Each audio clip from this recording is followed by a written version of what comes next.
في قصة مشهورة جدا لعالم اسمه أرشميدس. أرشميدس ده كان راجل دماغ من الآخر كده.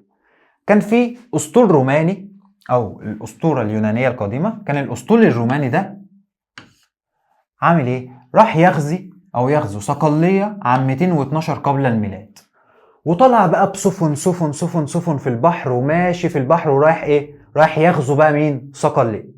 فجاء عمك أرشميدس ده فكر في فكرة جهنمية قوي. قالك مش أنا لما بجيب مرآة مكعرة وبوجه عليها ضوء متوازي بتجمعه كله في البؤرة بتاعتها؟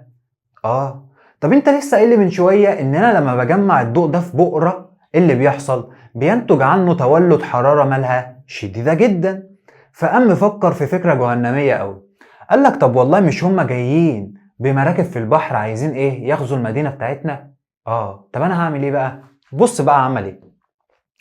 جاب شوية مراية مكعرة ضخمة جدا بالشكل ده، حطها في مواجهة أشعة الشمس، علشان أشعة الشمس بتيجي منها الأشعة متوازية فتتجمع فين؟ في البؤرة. فلما اتجمعت في البؤرة انعكست كلها على ايه؟ على أشرعة السفن اللي جاية في البحر دي، كلها راحت على أشرع السفن مولدة حرارة شديدة جدا اللي ولدت ايه؟ احتراق، وبالتالي غرق السفن. فقام غرق مين؟ غرق السفن بتاعة الأسطول الروماني، وبكده قدر ان هو يهزم مين؟ الأسطول الروماني بتشغيل الدماغ.